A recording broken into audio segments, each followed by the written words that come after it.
Aucune action n'est prévue dans l'immédiat pour pallier la situation des drains bouchés à Douala. Freeze Tonné a programmé les premières interventions pour le mois de septembre à venir. Il s'agira de réhabiliter 49 km de drains sur les 250 que compte la ville de Douala. Bien peu selon certains hommes politiques qui estiment que cela ne représente même pas le 1/5 de l'ensemble du kilométrage de drains.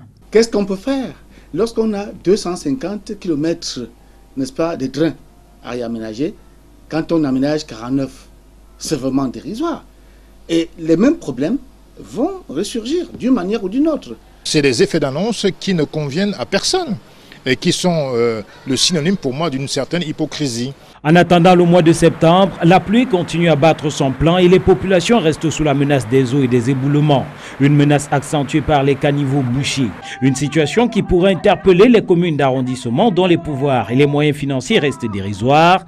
Le processus de décentralisation allant à vitesse de tortue. Pour les hommes politiques, l'élection d'un super maire par ses pairs à la place d'un délégué du gouvernement nommé par le pouvoir de Yaoundé aurait pu permettre d'éviter ce type de situation. Il y a un laisser-aller de la part de ces autorités de la communauté urbaine, autorités non élues, nommées, qui n'a pas de compte à rendre aux populations. Il ne veut pas avoir délégué de gouvernement quand il s'agit d'une communauté comme la nôtre.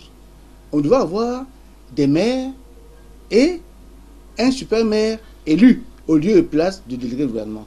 La propension des constructions sur les zones à risque au vu et au sud de Freeze Tonné et de ses collaborateurs étonnés et inquiète. À l'analyse, la communauté urbaine de Douala a fait montre de complicité et de complaisance dans le cas de Douala 5. Il y a ici ce que nous pouvons appeler, que les juristes appellent les crimes par négligence.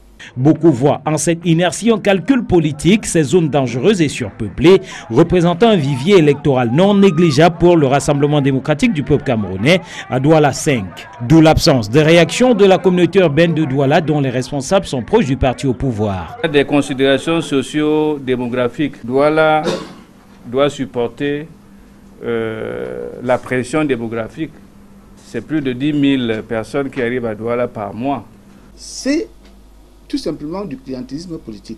Et cela participe une fois de plus la malgouvernance. C'est un pourrissement parce que la communauté urbaine de Douala dispose de 50 milliards de budget annuel pour assainir la ville de Douala. Casse des constructions illégales et curages sont annoncés. Les hommes politiques y voient de simples discours comme on a l'habitude d'entendre. En attendant, le fleuve des inondations continue à menacer d'emporter des vies humaines.